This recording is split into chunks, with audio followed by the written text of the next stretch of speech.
अस्सलाम वालेकुम स्टूडेंट। और आज का ये वीडियो असमत चगताई की हालात ज़िंदगी के ऊपर है। इससे पहले हम प्रेमचंद, किशनचंद चंद्र और शहादत हुसैन मंटो के ऊपर वीडियो अपलोड कर चुके हैं। वो उन लोगों की हालात ज़िंदगी भी आप लोग देख सकते हैं, नीचे डिस्क्रिप्शन बॉक्स में उसकी लिंक दी हुई है।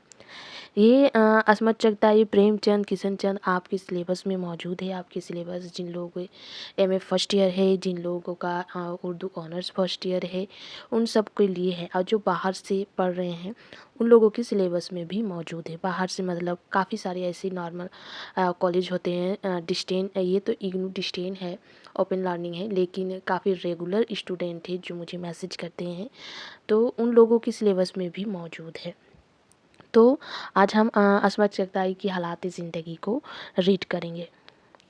तो मशहूर तरक्की पसंद अफसाना निगार असमत चगताई, तरक्की पसंद मतलब असमत चगताई तरक्की पसंद तहरीक से वाबस्ता से, है ना। तो उसकी पैदाइश कब हुई? 21 अगस्त 1915 को उत्तर प्रदेश के शहर बदियूं में हुए। अब अगर हम देखते हैं कि 21 अगस्त 1915, तो इससे पहले जो हम लोग पढ़े, इससे पहले हम लोग क्या पढ़े? प्रेमचंद। तो प्रेमचंद की पैदाइश कब हुई थी? 13 जुलाई 1880, 13 जुलाई 1880 में हुई थी। और उसकी पैदाइश कहाँ हुई थी? बनारस में हुई थी। उसी तरह अगर हम किशनचंद का देखते हैं तो किशनचंद की पैदाइश कब हुई थी? 23 नवंबर 1914 को हुई थी, मतलब इससे एक साल, असमत चगताई से एक साल पहले। और अगर हम मंटू के देखते हैं, मिंटू को देखते हैं, तो मिंटू का जो पैदाइश है वो 11 मई 1912, मतलब इन दोनों से पहले, है ना। असमत चगताई और किशनचंद से पहले मिंटू की पैदाइश हुई है। तो ये जब भी आप रीड करें पैदाइश, तो पहले जो आप रीड किए हैं उसकी पैदाइश को भी देखें, है ना। तो ये हो गया पहले। अभी पढ़ रहे हैं हम लोग असमत चगताई की पैदाइश। असमत चगताई की पैदाइश 21 अगस्त 1915 को हुई। और कहाँ हुई? उत्तर प्रदेश के शहर बदियूं में हुई।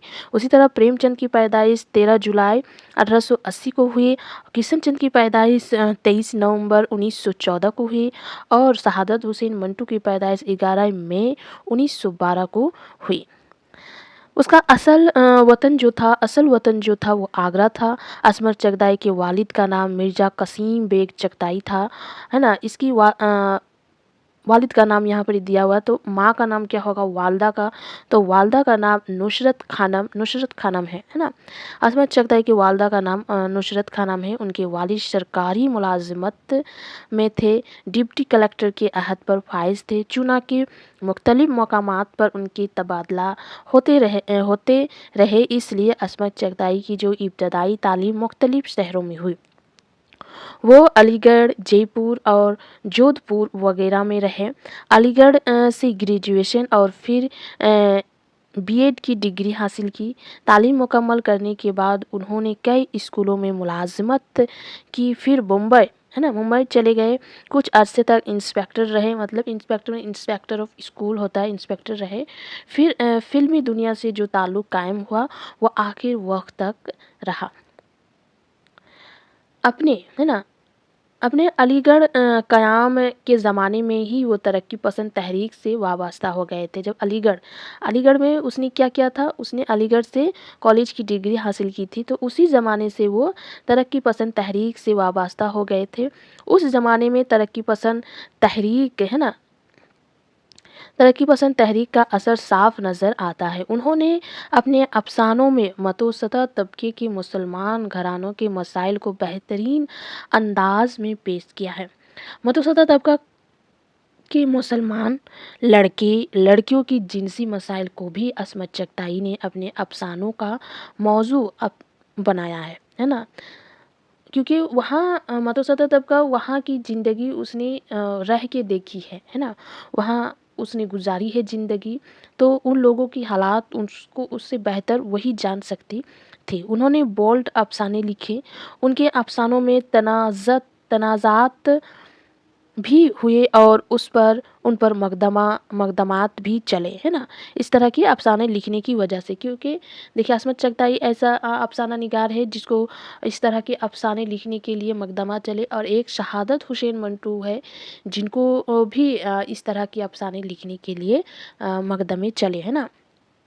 उसके अफ़साने खूब पढ़े जाते थे। दिलचस्पी तो बहुत ज़्यादा होती थी, लेकिन सरकार वो चीज़ को सरकार का एक रूल होता है, उस रूल के खिलाफ था। अफ़साने के फ़न पर भी उनकी गिरफ़्त मज़बूत मज़बूत थी, इसीलिए अस्मत चगताई का शुमार उर्दू के सफ़े अव्वल के अफ़साना निगारों में होता है। अगरचा उनके नावलों को भी खूब कबूलियत हासिल हुई, लेकिन उनके अफ़सानों से जो धूम मचाई वो नायाब नहीं तो कामयाब ज़रूर है ना? उनकी ज़बान शारकनाई की ज़बान, मतवसता तबके की मुसलमान औरतों की ज़बान पर उन्हें कुदरत हासिल थी।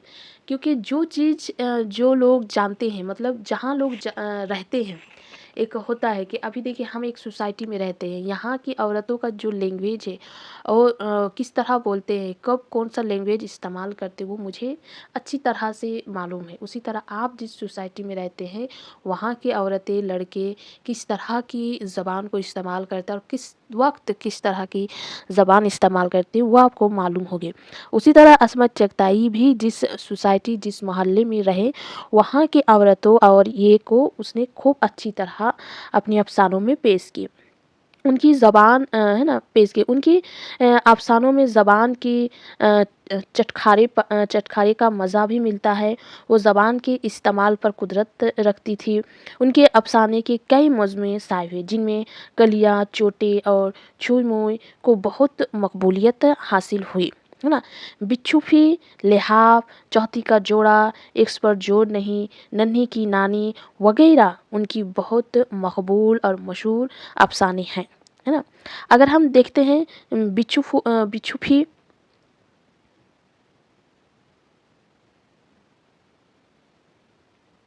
लिहाफ़, चौथी का जोड़ा और इस पर जोर नहीं, ये सारे अफ़साने अगर आप पढ़ते हैं, कुछ-कुछ आपके सिलेबस में मौजूद है और कुछ आपको इंटरनेट से ये सारी जो पीडीएफ की शक्ल में मिल जाती है, वहाँ से निकाल के आप पढ़ सकते हैं। इसमें काफ़ी अच्छी नावल है ना, उसके मशहूर अफ़साने। इसी तरह उसकी नावलों में ज़िद्दी, टेढ़ी लकीर, मासूमा वग़ैरह भी बहुत पसंद किया गया है ना।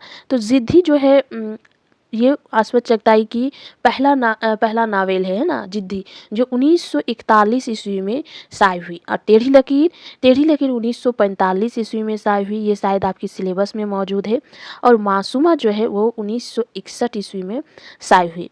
तो ये सारी नावल जो है वो काफ़ी पसंद करने वाले नावल है ना। तो उसी तरह अस्मत चगताई अपनी ज़ोद-नोशी के लिए भी शोहरत रखती थी।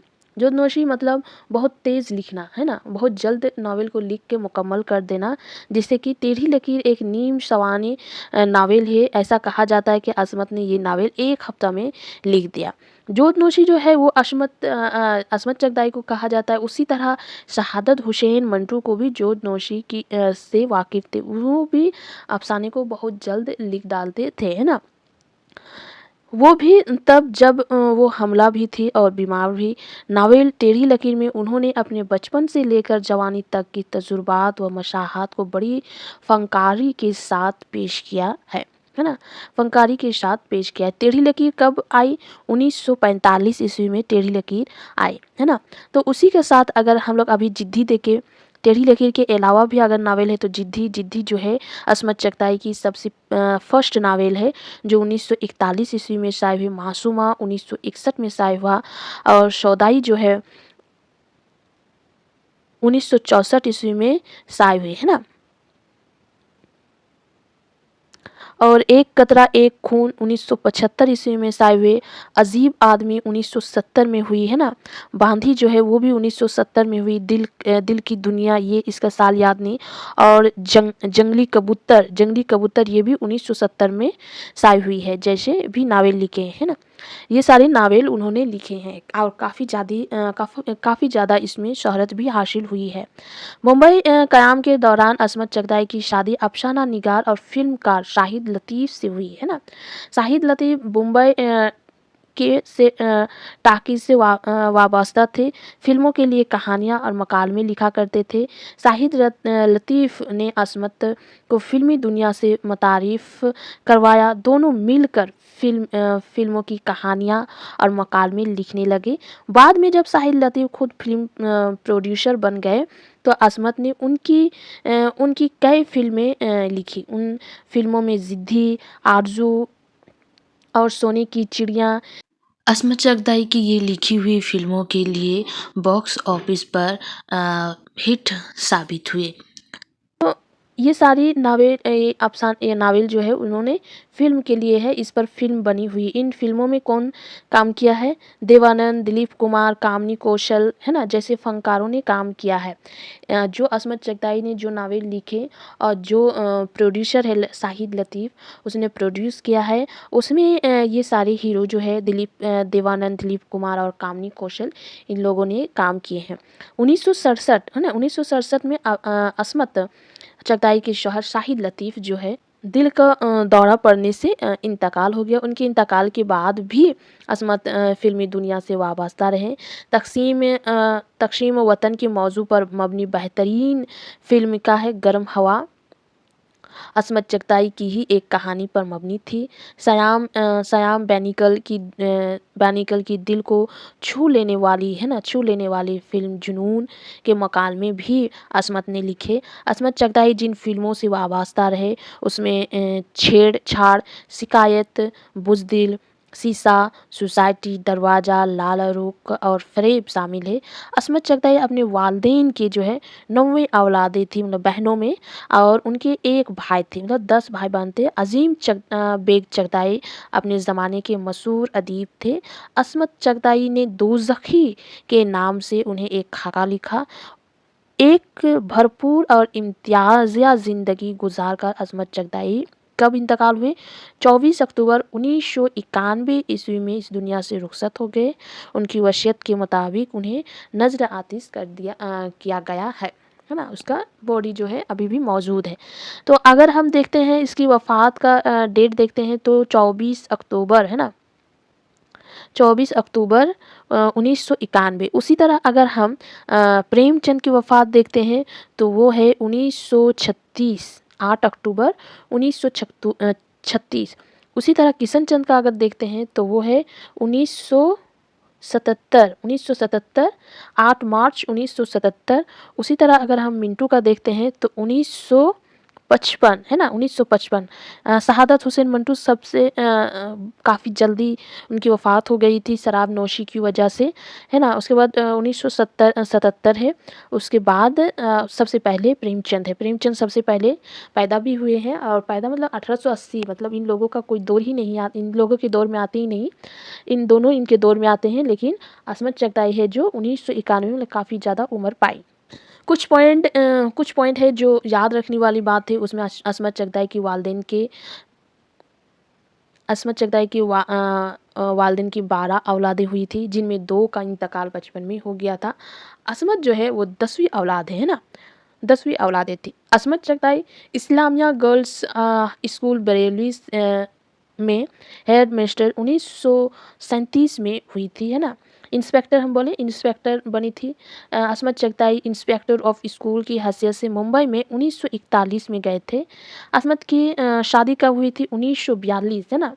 1942 में शाहिद लतीफ़ से हुई थी, और उसने वो नावल टेढ़ी लकीर जो एक हफ्ता में पूरी की थी, वो 1945, मतलब शादी के 3 साल बाद उन्होंने लिखी थी, जिससे शाहिद लतीफ़ से हुई थी, जिससे 2 बेटियां शीमा और मुन्नी पैदा हुई थी, है ना। और उसकी एक नज़र है, उसका कहने का एक ये है, उसका नज़रिया है कि लिखने के लिए उसकी लाइन है, असमत चगताई की लाइन है कि लिखने के लिए मैंने दुनिया की अजीम तरीन किताब यानी ज़िंदगी को पढ़ा है और उसे बेइंतहा दिलचस्प और मौसर पाया है। दूसरा जो लाइन जो है, मुझे काफ़ी सारी उसकी ख़यालात थे, जिसमें ये 2 ख़यालात मुझे काफ़ी ज़्यादा पसंद है। एक, लिखने के लिए जो उसने दुनिया की अजीम तरीन किताब यानी ज़िंदगी को पढ़ा, और दूसरी जो लाइन उसकी ख़यालात जो मुझे सबसे अच्छी लगती है कि मेरे ख़्याल में जो लड़कियाँ बनती संवरती और मेरे ख़्याल में जो लड़कियाँ बनती संवरती और हार श्रृंगार करती है अपनी ऐबों को छुपाती है ना? अपनी ऐबों को छुपाती है। ये 2 लाइन जो है मुझे उनकी कहने से काफ़ी पसंद है। सबसे ज़्यादा ये कि जो लड़कियाँ बनती संवरती मतलब सच बात है। अगर हम लोग मेकअप कर रहे हैं तो उसमें भी हम लोग अपनी जो ये है उसको छुपा रहे हैं। अगर कोई मैं अगर मेकअप करी तो मैं छुपा रही हूँ अपने फेस की जो कलर है उस कलर को मैं छुपा रही हूँ दुनिया की नज़र से। काफ़ी सारी ऐसी उसकी जो सोच है मुझे अच्छी लगी। दूसरा अगर हम देखते हैं उनको अवार्ड कौन-कौन से मिले तो अस्मत चगताई को नावल टेढ़ी लकीर के लिए गालिब अवार्ड 1975 ईस्वी में मिली थी। उसके बाद सोवियत लैंड नेहरू अवार्ड उसको 1975 में मिली थी। और ये वाली अवार्ड जो है वो शहादत हुसैन मंटू को भी मिली है, वो 1966 को मिली है ना? पद्मश्री से उसको नवाजा गया था। अस्मत चगताई को पद्मश्री से कब नवाजा गया था? 1975 ईस्वी में नवाजा गया था। नहीं सोदियत जो है ना शहादत हुसैन मिंटू को नहीं, ये किशन चंद को मिली थी, है ना? जिस तरह अस्मत चगताई को मिली है उसी तरह किशन चंद को भी मिली है। और पद्मश्री जो है 1975 में इसको नवाजा गया था। उसी तरह पद्मश्री किशन चंद को भी पद्म भूषण से नवाजा गया था। वह 26 जनवरी 1969 में उसको नवाजा गया था किशन चंद को, और अस्मत चगताई को 1975 में। अस्मत चगताई को मखदूम लिटरेरी अवार्ड से 1981 में नवाजा गया, इकबाल सम्मान से 1990 में, और 91 है ना 1991 को वफ़ात पाई। अगर हम हिसाब करते हैं 91 तो उसकी उम्र कितना होगी जब उसकी वफ़ात हुई तो 75-77 के लगभग होते हैं, है ना? तो ये सारी चीज़ें उसकी लाइफ स्टोरी है। और अगर पढ़ते जाए तो और काफ़ी सारी होगी, जैसे अस्मत से मुतालिक काफ़ी लोगों ने बातें कही हैं, तो वो बातें क्या है उसने सारे नावल के मैंने डेट नहीं बताया तो सारे नावल की डेट क्या है, अस्मत की ख़्याल क्या है, तो अस्मत के ख़्याल की मैं सिर्फ 2 ही पॉइंट बताई हूँ, और भी काफ़ी सारी पॉइंट है जो उन्होंने अपने ख़्याल के तौर पर इज़हार किए हैं, है ना? तो ये सारी चीज़ें हैं जो अस्मत चगताई के ऊपर है, उसकी हालात के ऊपर है, उनकी बायोग्राफ़ी है। इसकी नेक्स्ट जो होगी वो राजेंद्र सिंह बेदी के हालात ज़िंदगी के ऊपर ही होगी। अ, आज के लिए यहीं तक।